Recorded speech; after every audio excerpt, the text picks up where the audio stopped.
And one of the benefits of being a Title I school is that the Title I office has given us funding to get many of our teachers trained in that professional development.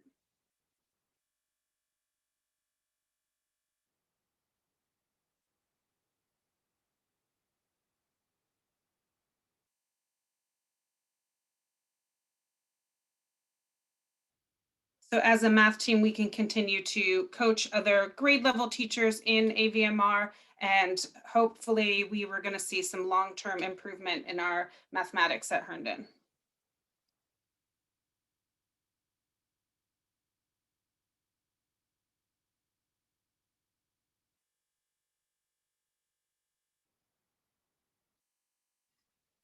And that's all I have. Thanks, Carla.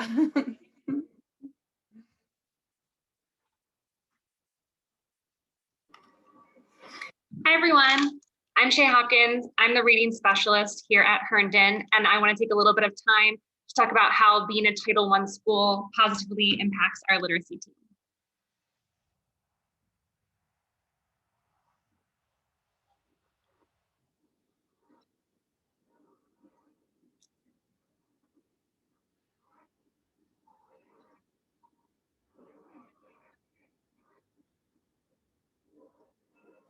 So if you notice, we have 6 people on our reading team, 7 if you count Robin because she flips between, and 4 of those positions are funded by Title I, which is really amazing.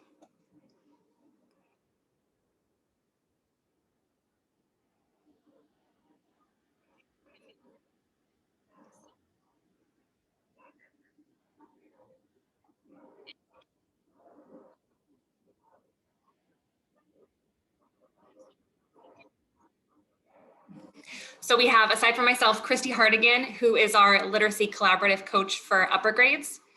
We have Ashley Tingler, who's our literacy collaborative coach for primary. We have Amy Ferrara, who's one of our interventionists through Title I. We have Carrie Cantania, who's one of our interventionists in Title I as well. And then we have Karen Cathy, who's one of our part-time interventionists.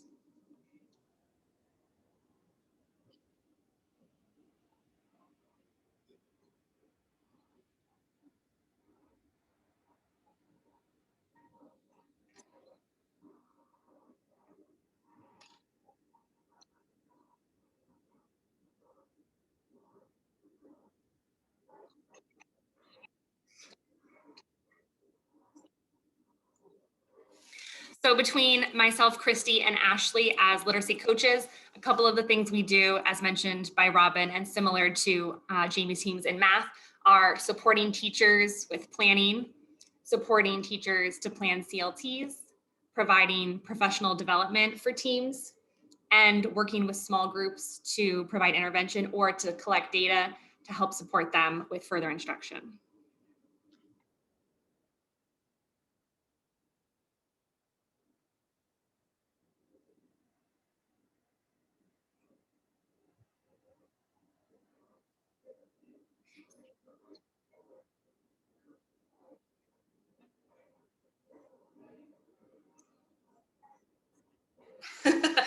Supporting teachers with data collection to help students move forward with their progress.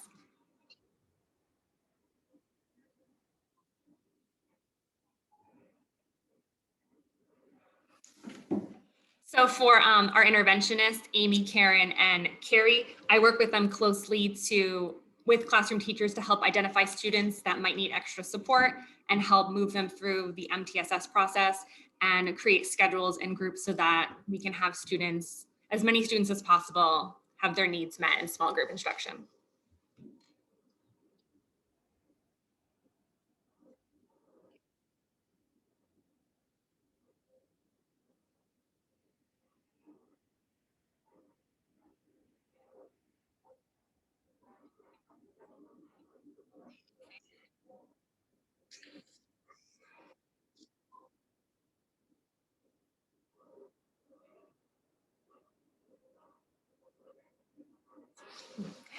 And something special about being Title I and having those funds, we have Christy and Ashley, who are our literacy collaborative coaches, and they receive a lot of PD through this model, and then they turn it around and create these classes that teachers can take and take on that PD. And they also co-teach with different classes each year.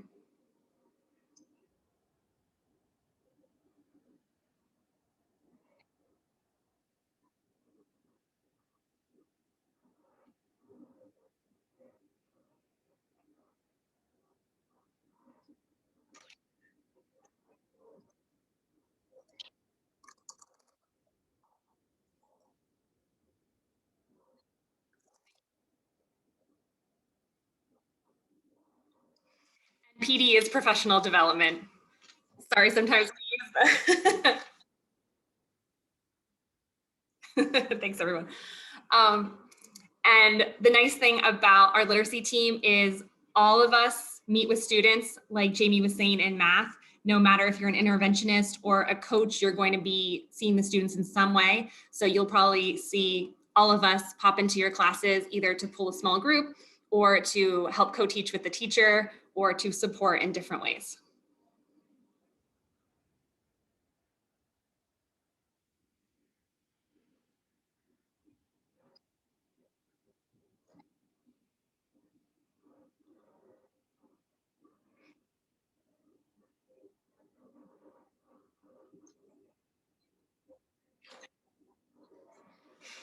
And the last thing I wanted to mention regarding our Title I funds is we put on literacy nights and partners in print nights throughout the year. Normally when there's not COVID, but you might have come to some of them where we have activities for the kids surrounding literacy. And usually we have take-home books and materials for them so they can continue their literacy learning at home and foster what we do in school at home.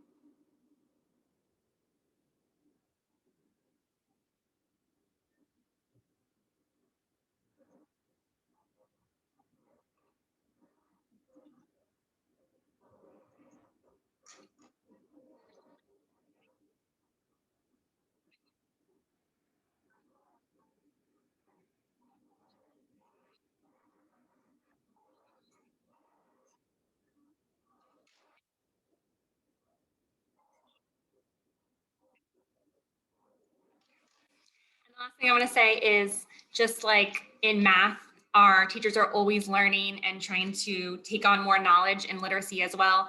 And most of our teachers are either in year 1 or have completed year 2 of their literacy collaborative training. And we're really proud of that we can continue to foster growth among teachers as well as students.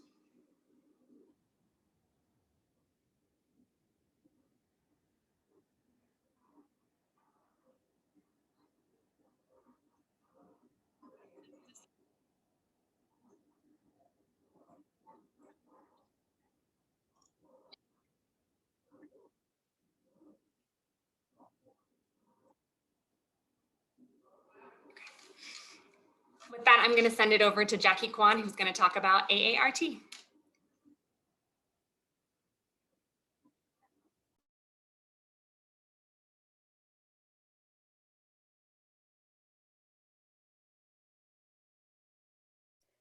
Jackie, you're still muted. Thank you. I turned on my video, but I forgot to turn on my mic. But I wanted to say hello to everyone, and it's wonderful to see all of your names in the participants column. My name is Jackie Kwan, and I am the Advanced Academics Resource Teacher here at Herndon.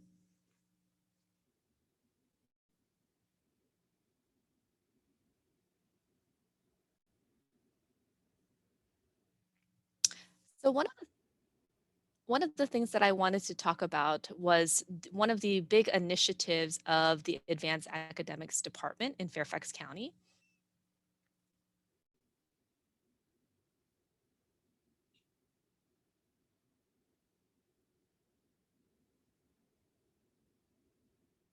So the Advanced Academic Department really wants to move away from this notion of being quote unquote gifted to a more kind of growth-minded orientation of developing each child's strength.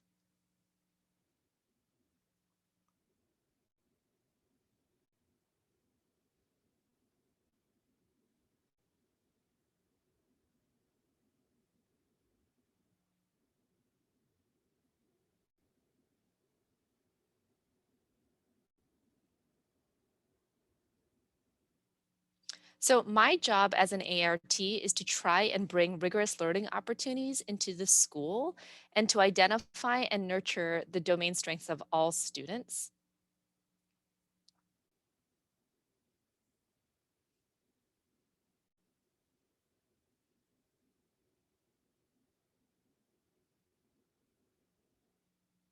So, if you look over at this picture, you will see these bolded words that say talent development. And we really consider ourselves, when we look around and see the role of the ART, we really feel like we're kind of in the business of talent development.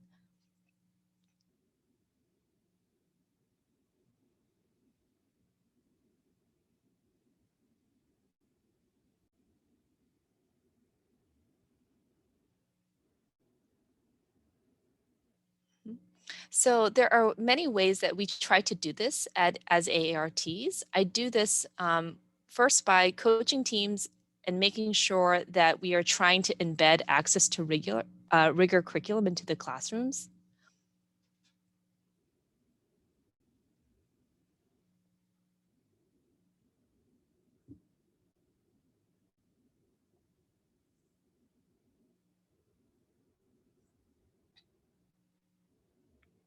Another thing that we try to do is ensure that level 1 and 2 services are robust, and that is that differentiation is happening in the classrooms.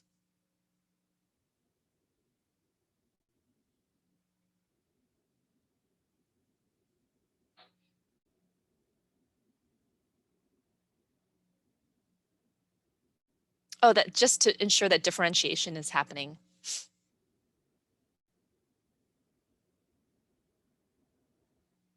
Another way we try to do this is by coaching individual teachers, which includes co-teaching and modeling critical and creative thinking lessons.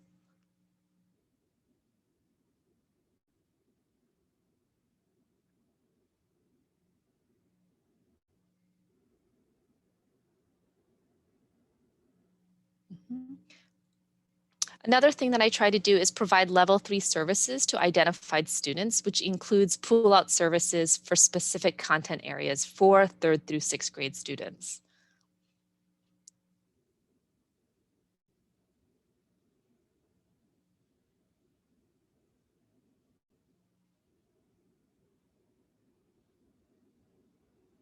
Mhm. I also try to support individual teachers and teams with planning and lesson delivery.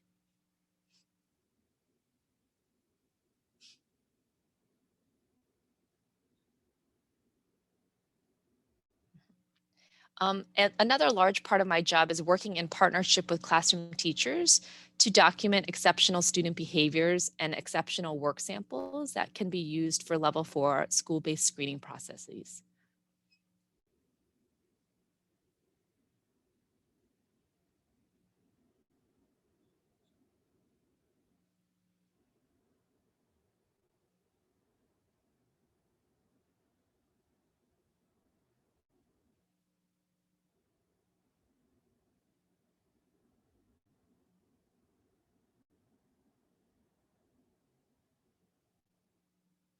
I also try to work in partnership with our parent liaison to ensure outreach to families about AAP processes, opportunities, especially for our young scholars.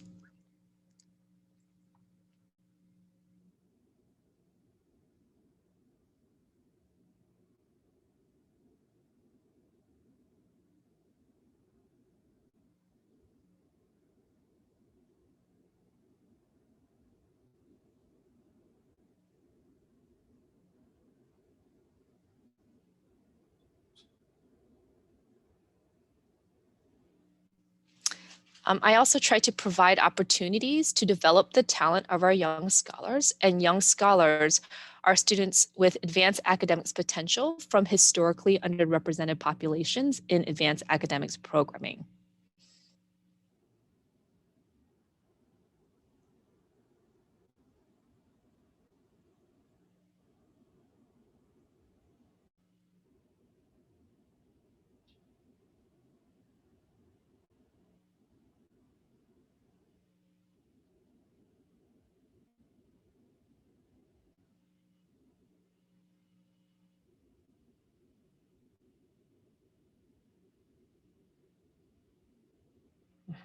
Thank you. That's it for me.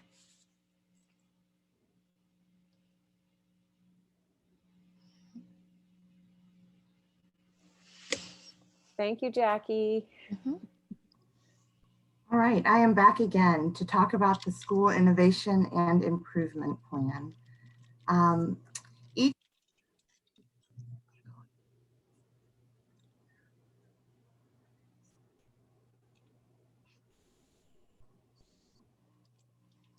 So each year, stakeholders come together, teacher leaders, administration, coaches, community members, counselors, and specialists to create goals around student achievement, equity, and portrait of a graduate.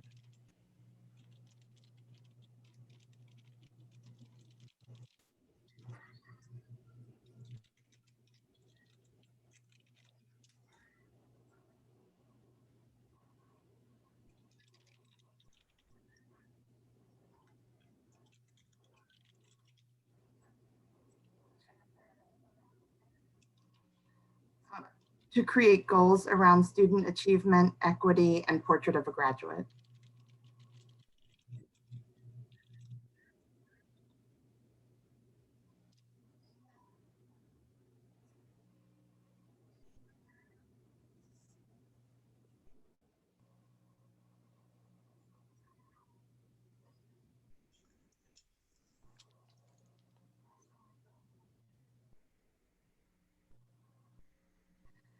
Our math and reading goals are generally measured by our SOL scores, and we create action steps to support those goals.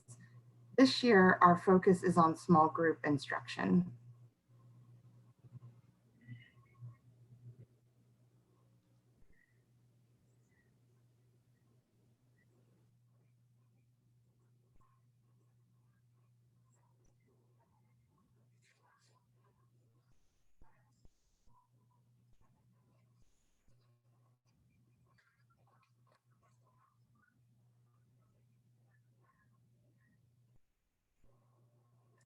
Our small groups are driven by data. They're flexible, so students can move between groups, and they allow differentiation for all of our learners to provide opportunities for enrichment and also for intervention.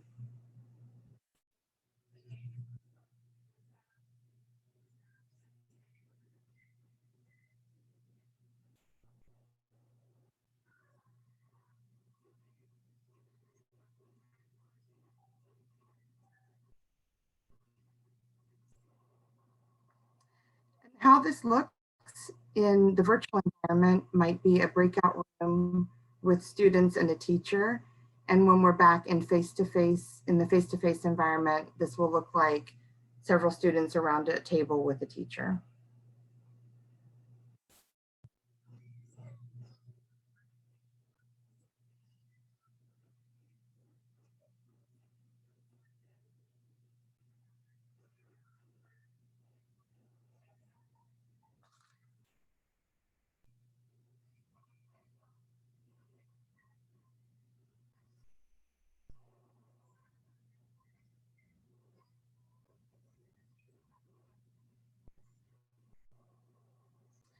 Our equity goal focuses on providing intervention and enrichment opportunities for our students, as well as our AAP Tier 1 resources for all of our learners.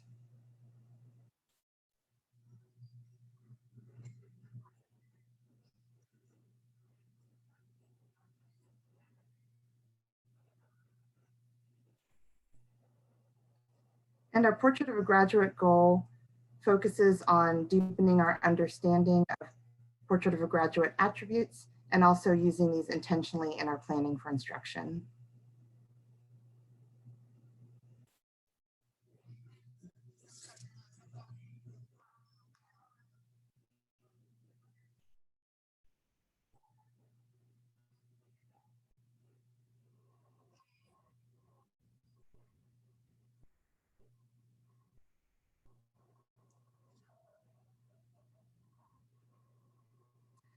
And so there's also a slide that shows where you can find our School Innovation and Improvement Plan.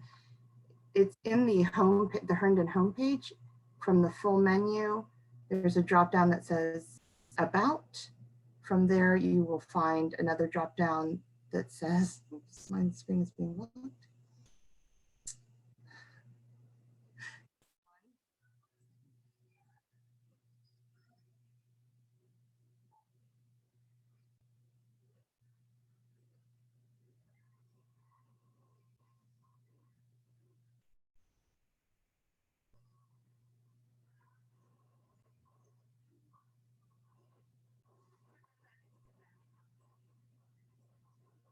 Thank you.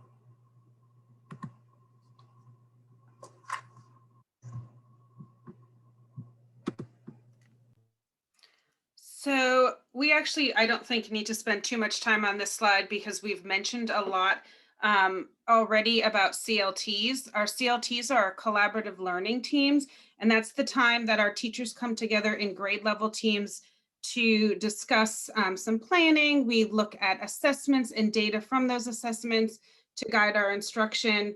And we have 2 CLTs a week. One is devoted to literacy, one is devoted to math.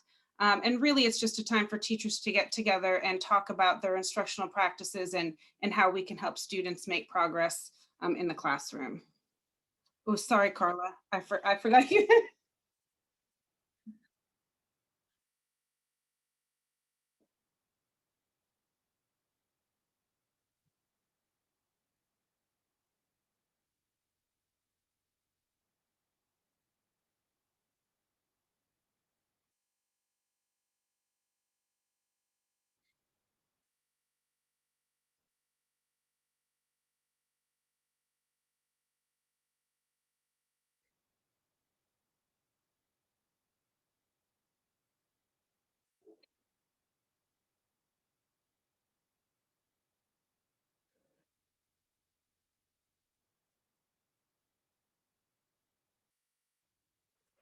Man, Carla, that was good because I forgot you were there and I just kept going. So, Ms. Hopkins, did you want to add anything about that? I don't think so. You pretty much covered it. I mean, All right, we're good. Coming together to work on either literacy or math, and it's a time where they can work with coaches and help to meet the needs of their students with instruction or small group planning.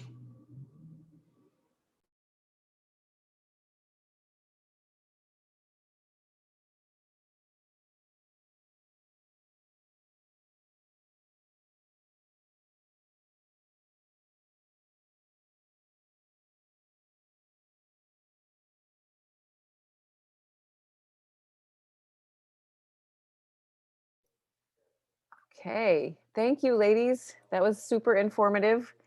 We did have one question in the chat, and I think, Jackie, you were able to stick around. And maybe, I don't know if Elizabeth and Stephanie want to, and Marty Joe maybe want to weigh in this, but we were going to, there was a question in the chat on YouTube about how Jackie wears so many different hats. And, you know, when we're looking at the slides, there's 4 and 5 resource teachers and all of that. I guess the question is, would an additional AART at our school be helpful as well? I don't know if any of the admin or anybody wants to hop in.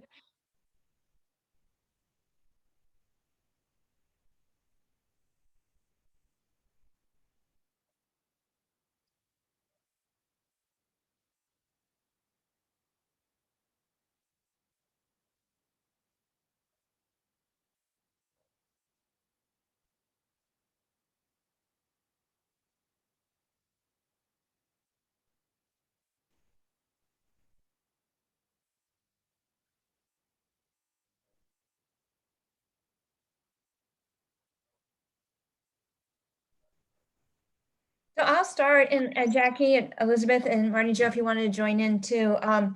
We actually, because we're a Title I school, we were afforded to have Jackie full-time. So she used to be part-time, and then she was part of our triple T, meaning working with PE, music, art, and that schedule, working in STEAM. And we were able to get her full-time just for advanced academics, so that enrichment piece. And we do have all these resource teachers that support not just the intervention, but as mentioned earlier, enrichment. I would love to have multiple Jackies, as well as all of our staff. But in addition to that, we do have, we were able to hire a technology teacher, and we were able to hire somebody in STEAM that when we're back in school, we're able to use that makerspace. And Jackie kind of helped support that work as well. So that's just definitely something to keep in mind, though. Thank you for asking that question. And Elizabeth and Jackie or Marty Jo, if you wanted to say anything else. Want to see if Carla can get all that in translation?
Good evening, everyone. I'm Elizabeth Baxter. I'm one of the other assistant principals here at Herndon. I'm so happy that you guys joined us this evening.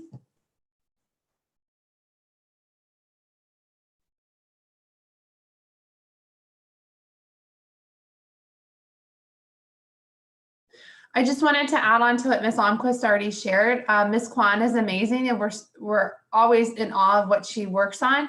One thing that she does is she does collaborate with our literacy and math teams around extension lessons and enrichment for all students in the school. So it's another way that she can support that rigor throughout the entire school, but also tie it in with this other content areas.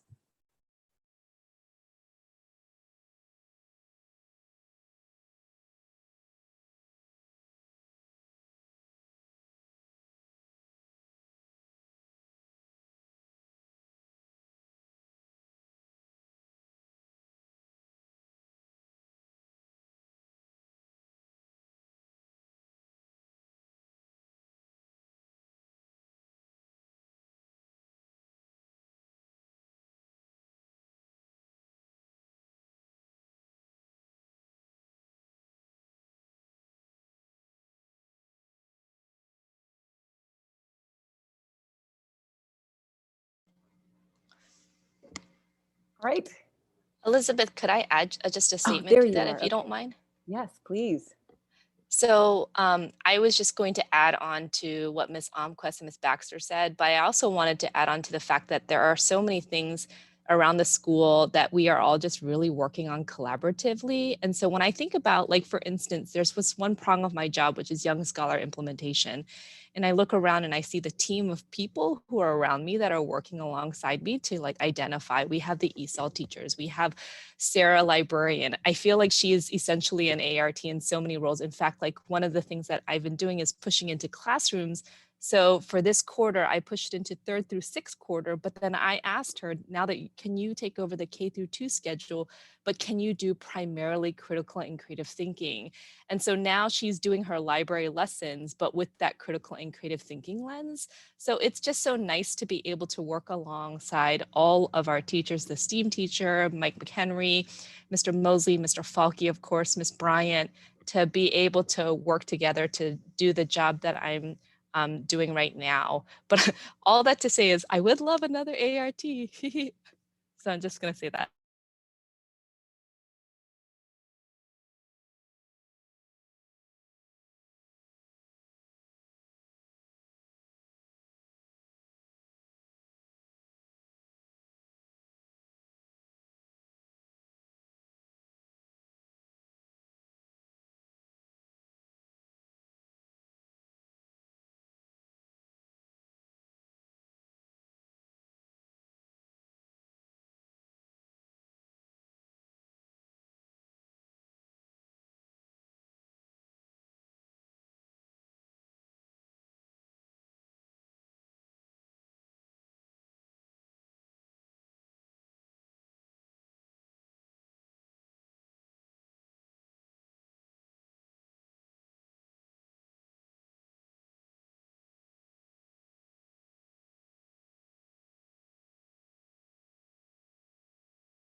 Carla, you're amazing.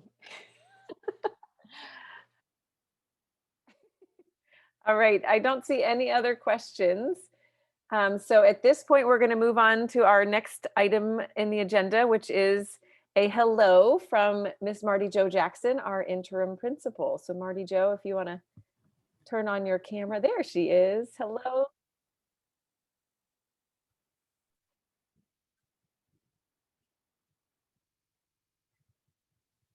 Thank you. And thank you all for joining us this evening. I am serving as interim principal of your elementary school, now our elementary school. And it's a privilege to be here with primarily the staff now, although we do have some kids coming in a little bit here and there. And it's pure joy. I've been into a number of classrooms and I'm learning a great deal from everyone.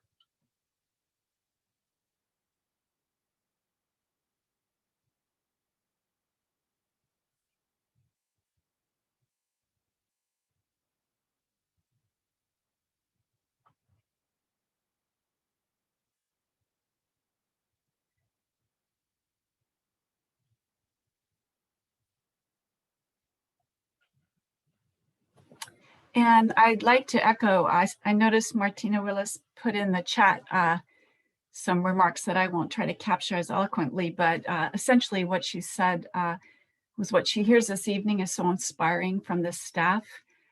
I think that's an excellent word to put forth. The collaboration is like nothing I've ever seen before. I worked in the county for 31 years, 11 as a principal. And I've never seen or experienced collaboration like is occurring in your school, in our school.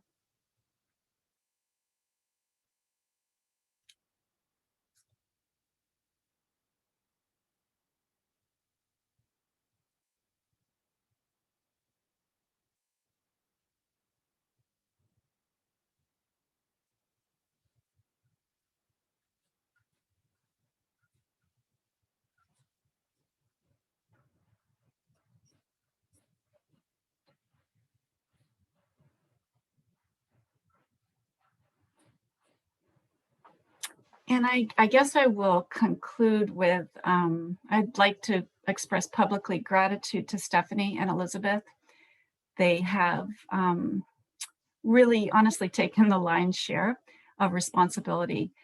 And they've been patient teaching me and helping me understand Herndon Elementary School. They are remarkable leaders who are surrounded by a group of remarkable educators. So please allow me this moment to thank both Stephanie and Elizabeth for their support and leadership.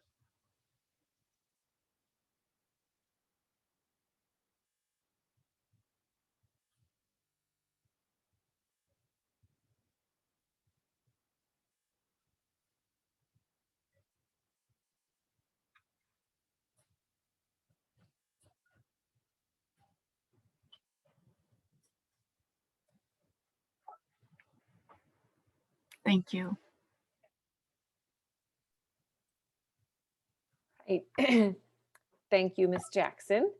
All right, so next on our list, we have an Eagle Scout who is part of our school community.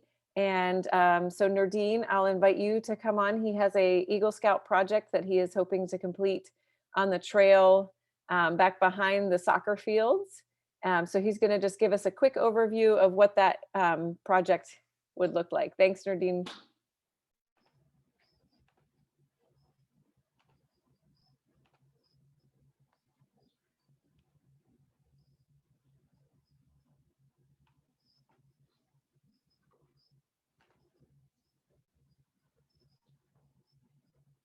Hi, sorry.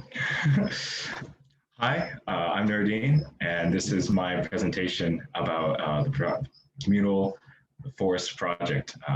Hola, soy Nordine y esta es una presentación sobre el proyecto de bosque comunal. Lo siento, Carla. Entonces, what is an Eagle Scout? What is an Eagle Service Project? What does all these words mean?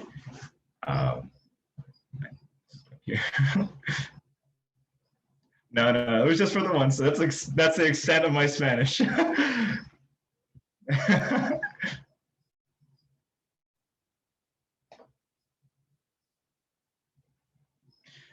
So you may be wondering, well, how does this project concern me? And what is an Eagle Scout? So the Eagle Scout is the highest rank in scouting, and in order to achieve that rank, I must complete an Eagle Scout service project, which is totally beneficial to the community and not to me or scouting in any way.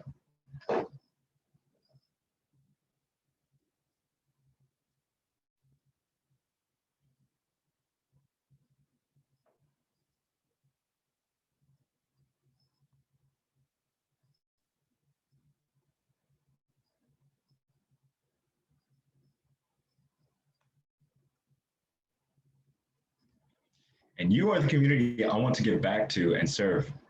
So this is why I'm telling y'all about this. You're the community I've chosen personally. I've grown up in this community and I hold it very dear to me.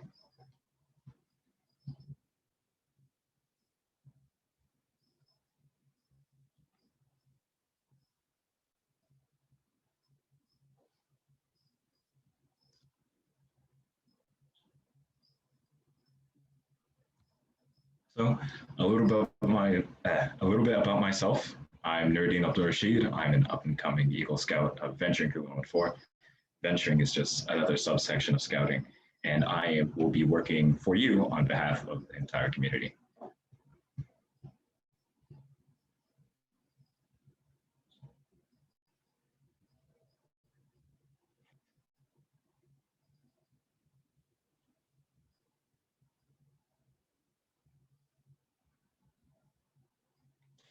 I'm 17, and as I've said before, this place is my home. I've been brought up through Herndon Elementary School, through middle school, and I am now in my senior year of high school. And this project is just another way for me to give back to the community that gave me everything, that brought me up.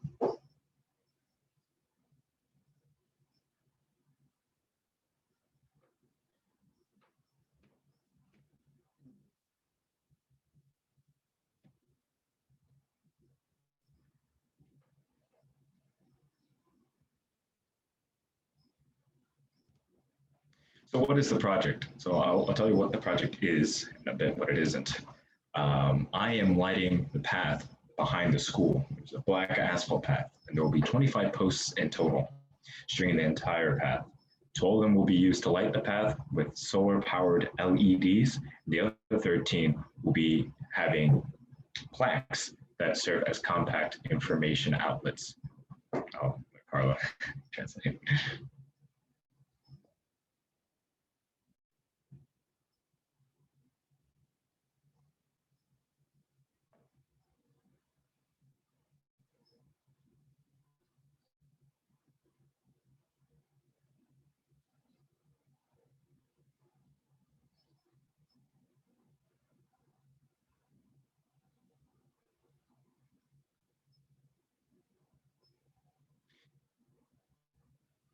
Okay, so there will be 13 posts made out of a weather-resistant wood with plaques on them that have information drawn out onto them that describe the wildlife around the local environment.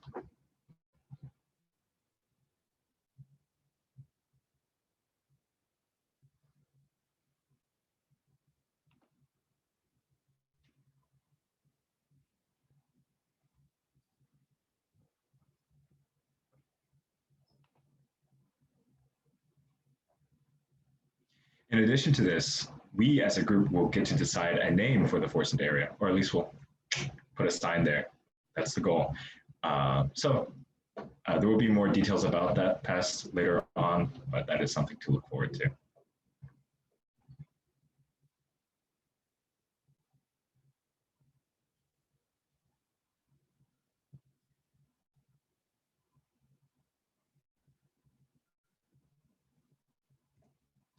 So here's a bit more of the vision, why I'm doing this, why do we want this?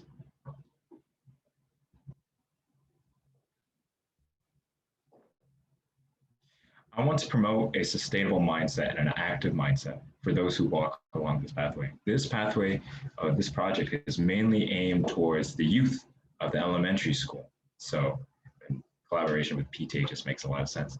And my dream is for that the path will one day be used for the elementary schoolers when they visit the field and be as like an alternative educational resource.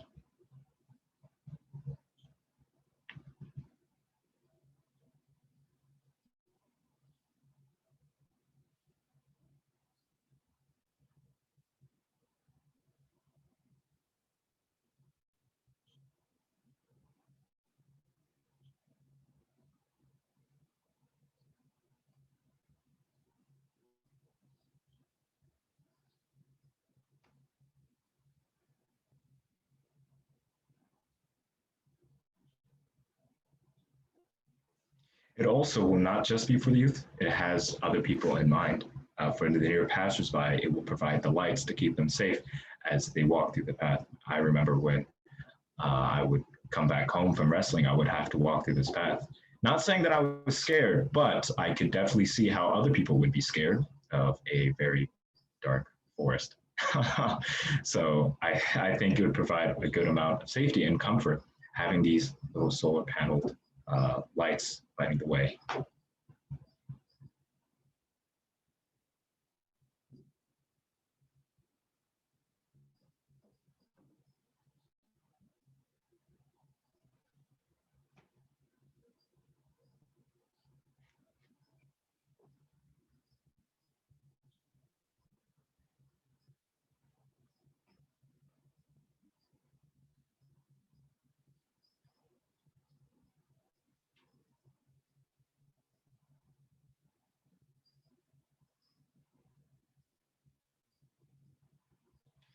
And one day, this is more far future thinking, I'm hoping that this community project will inspire a domino effect and it would inspire others to make more community projects like it and to beautify our community, to really work together and unite as an overarching, kind of like a family.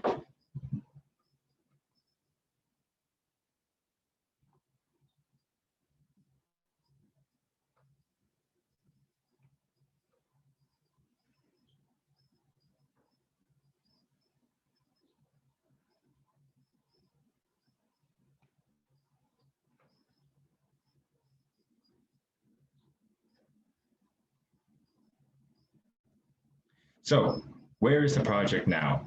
And how do we make this dream into reality?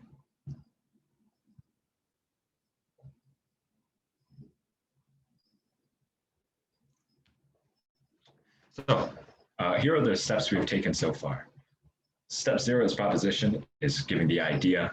Identification is identifying what we're going to do and identifying the wildlife and the local animals.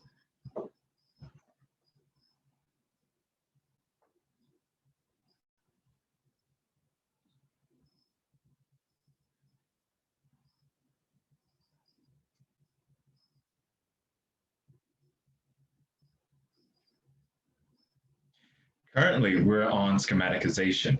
Essentially, what that is drawing up the blueprints, figure out where do things go, and where to dig, and what materials we would need.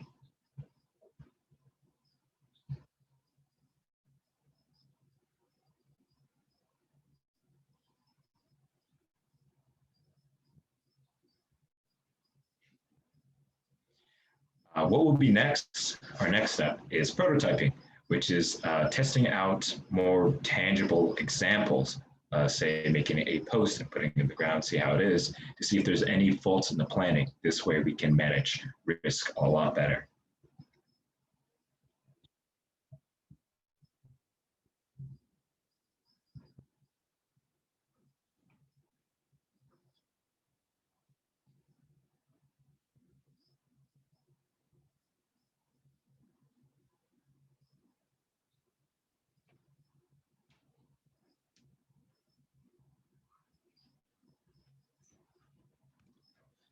How can I help? What can you do to help the project along, and what will this project ask of you?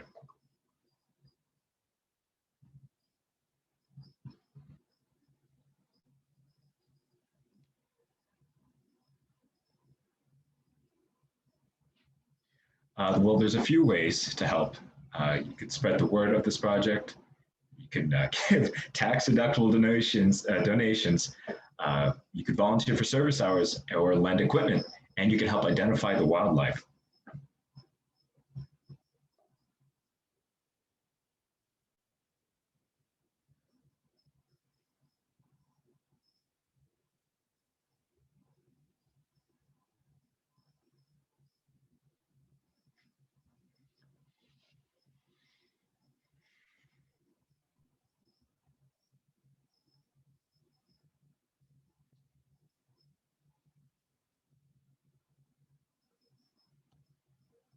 So how much would the donations need to cover? Current best estimate is around $875, which may change down the line depending on the availability of materials and how the contact suppliers and any possible discounts that we get. Any excess funds that gets raised stays with the PTA to improve the quality of your school. So it's still a win-win situation if you do donate.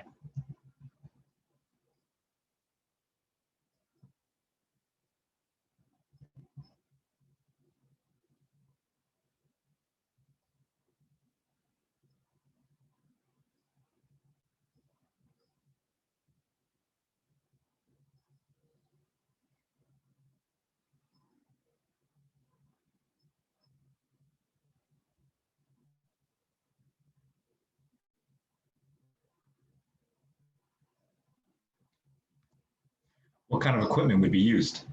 We would need postal diggers, shovels, any kind of gravel packing tools, drills. These equipment would be lended to us if you so choose, but otherwise we will find ways to get equipment. It's not extremely necessary. And volunteering would also be available, and we can give service hours, especially to any scouts in the area.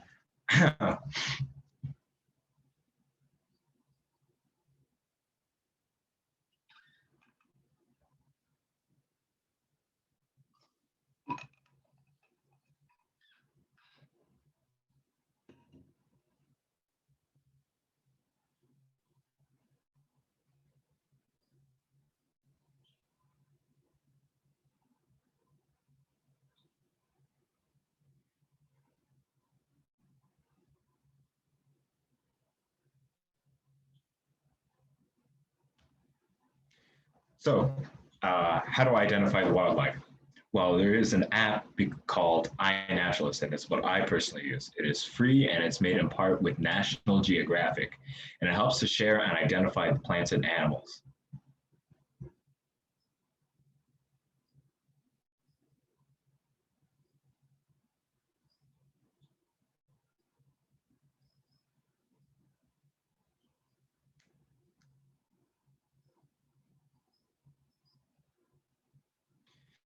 To use it, simply you would just take a picture and it will do its best to help identify it. It will pull up a little wiki and you can read about it, and it will give suggestions on what is the actual species that whatever you're looking at, be it trees, plants, animals, berries, anything.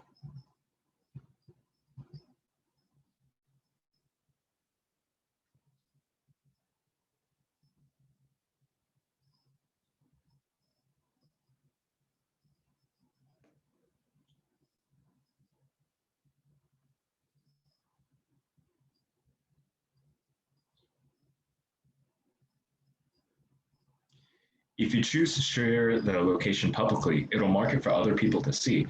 So you can also collectively try and identify species when you enable the public accessibility.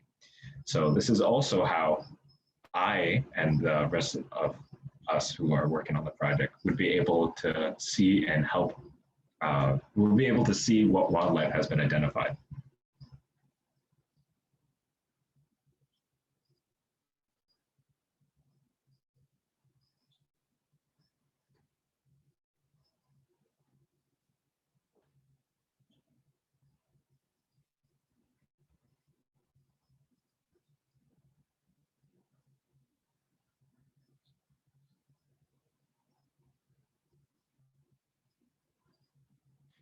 The more plants and animals we have, the more diversity we can showcase about the ecosystem. And it's important to note that the identification on the iNaturalist app is not 100% and is susceptible to error. So it is up to people to correct it.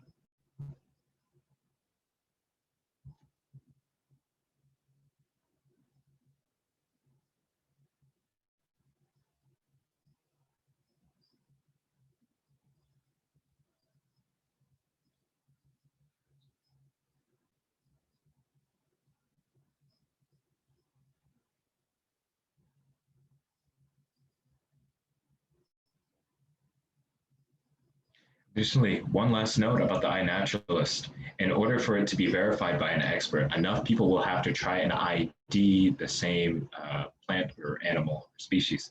So if you want to fully make sure 100% it is that species and we're not spreading misinformation, we'll have to have a group effort.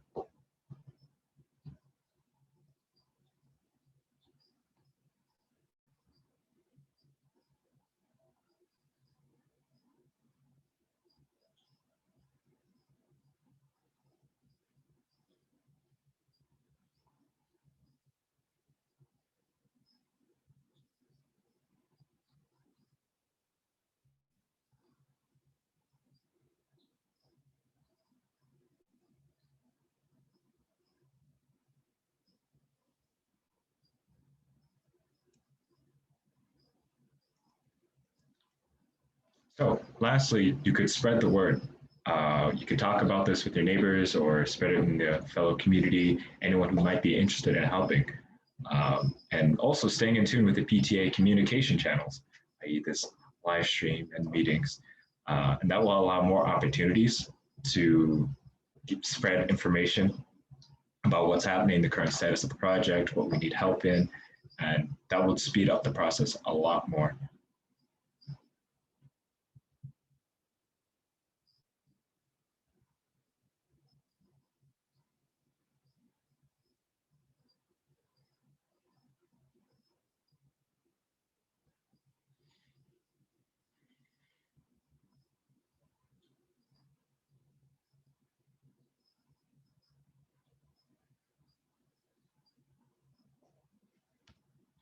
Gracias por su atención.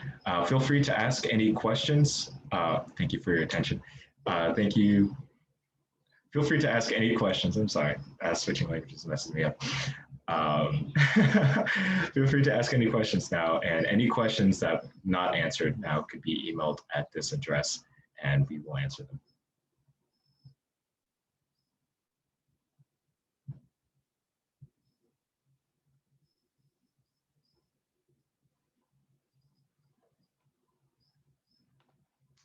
Okay. Anything? Thanks, Nardine. I don't see any questions coming in yet, but we will hang on to your email address so that anybody who comes up, who views the recording maybe can get in touch with you after the fact. But thanks Awesome. for all the information.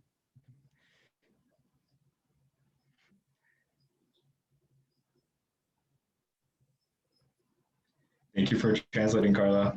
I'll take my leave. Ciao. All right, and finally, we have Ms. Tomo here to give us a quick update on our budget situation. Okay.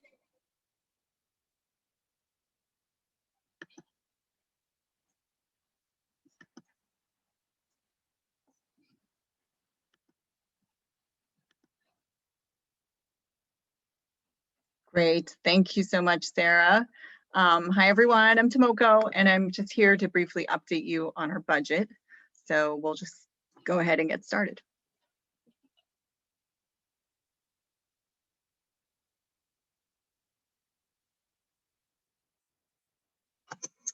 So I'm just going to start with running through the balance sheet very quickly. We've raised about $9,800 in income to date and expended roughly $10,600.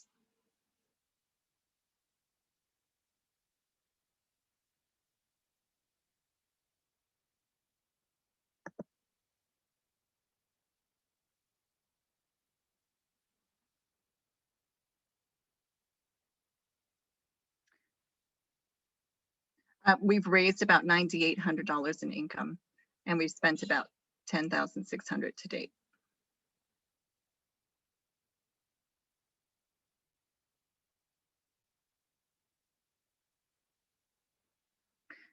And this gives us a shortfall of about $800.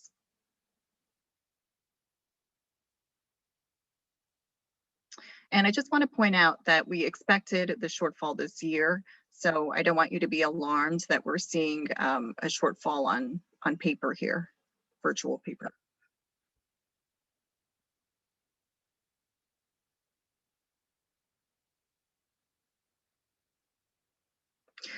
So taking our surplus funds of 16,000 that we carried over from last year, plus our reserve funds of $20,000 into account, we end up with a balance of about $35,000.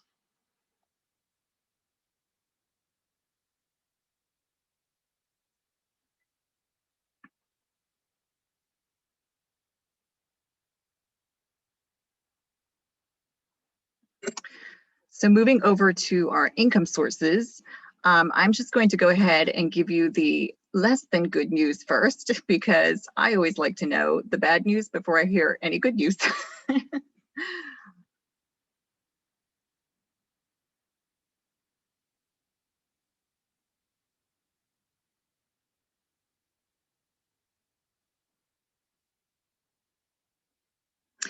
So overall, we're projecting a decrease of about 34% in our income this year compared to what we originally budgeted.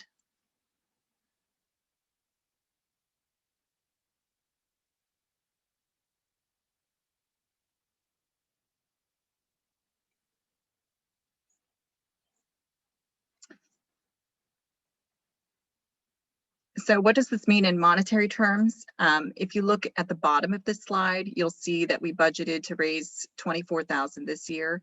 However, based on how our fundraisers have actually performed to date, we're forecasting that our income will be probably about $8,000 lower than that. So it'll be probably closer to $15,880.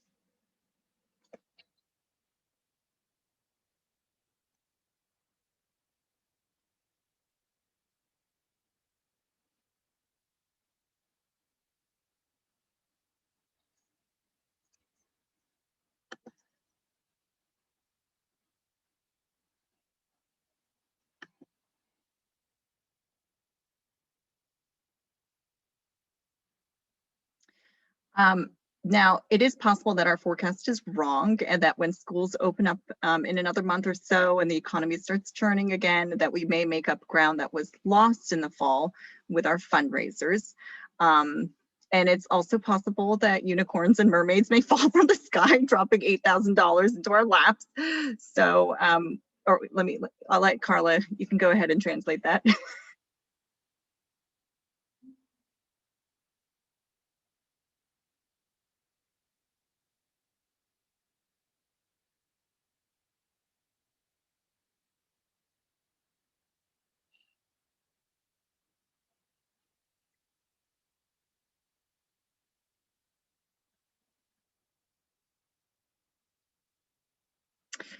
So yes, anything is possible. However, realistically, we do feel that adjusting our expectations down on the income is at this point probably the most prudent thing to do.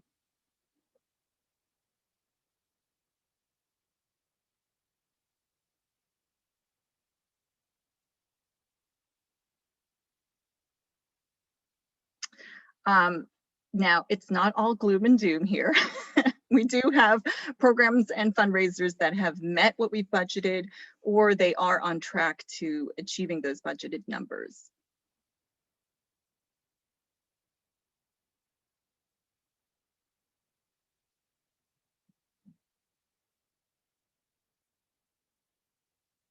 And then there are programs, as you can see here, and fundraisers that are underperforming or that we don't expect to receive any monies from. And so our Town of Herndon grant is one example.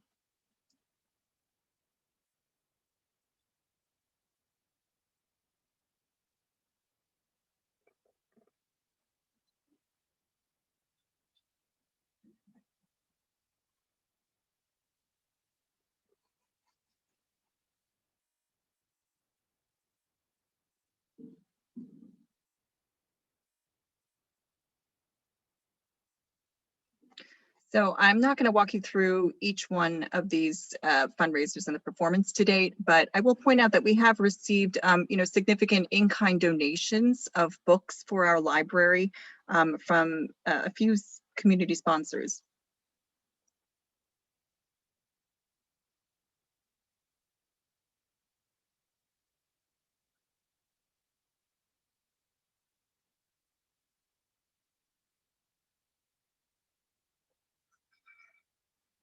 So moving on to expenses, given the situation with our income decreasing, we as a board have identified some areas where we can cut expenses so that we stay within what we budgeted this year in terms of how big a shortfall we want to carry.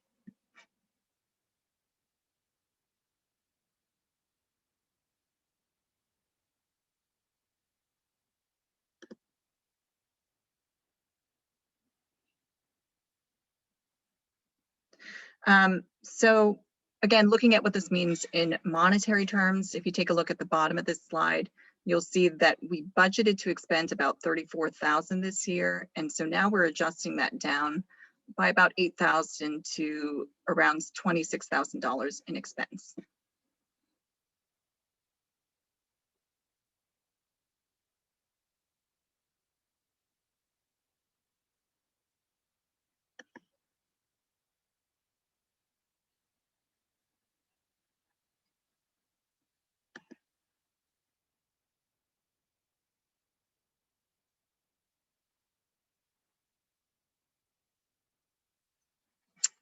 So this means that, we're considering eliminating fund from specific programs that we feel can be eliminated without great impact to our students and our school community.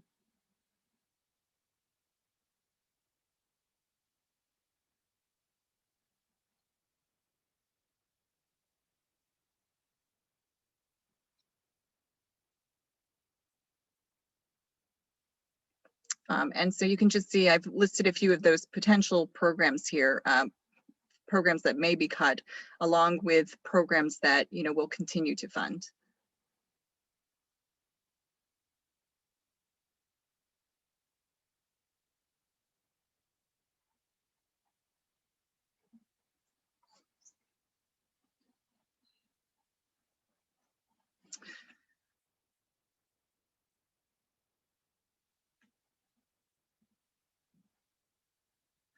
And again, if we do better than expected on our fundraisers in the spring, then we won't need to cut funding from some of these programs. But we, as a board, wanted to have some sort of a contingency plan in place should the downward trend in fundraiser participation continue for the rest of the school year.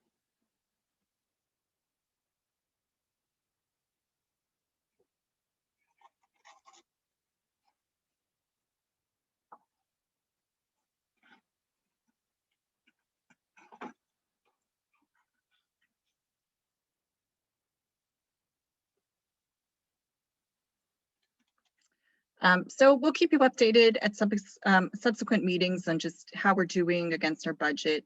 And we just want you to, have confidence knowing that we as a board, we are keeping an eye on the budget and doing our best to kind of mitigate the effects of fundraising in a virtual world.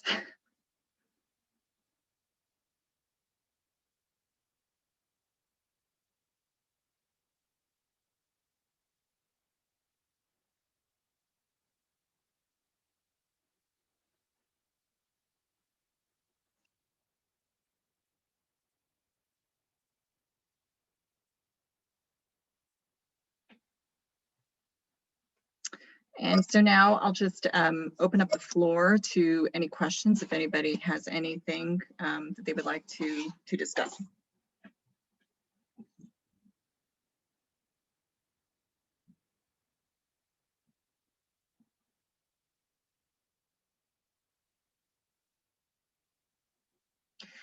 And I know that there's a time delay with YouTube Live, so just put up my contact information up here. So if anybody does have any specific questions, just let me know. You can reach out to me over email and I can get back to you.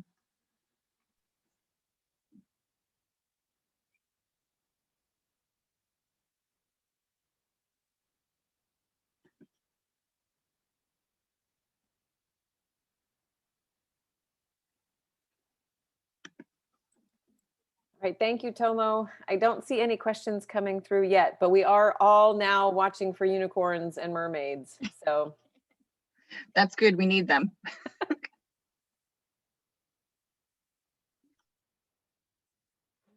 and I will take this opportunity to remind everyone to go to funrun.com in order to register for our Boosterthon fundraiser that we're launching in the next couple of weeks.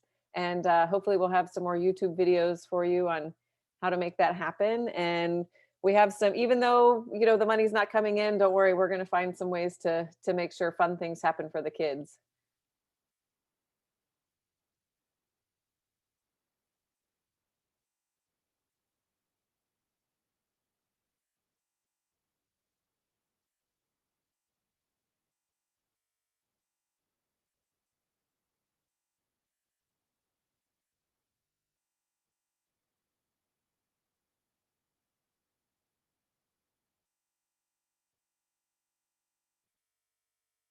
All right. Well, we thank everyone for joining us for this meeting and apologize for the technical difficulties.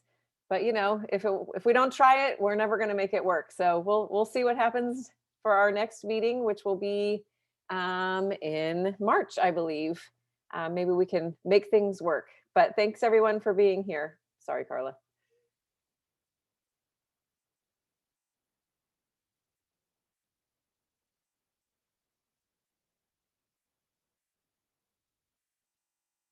All right. So we'll sign off for now. Thanks, everyone.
Okay, everyone, it's safe to come back on if you want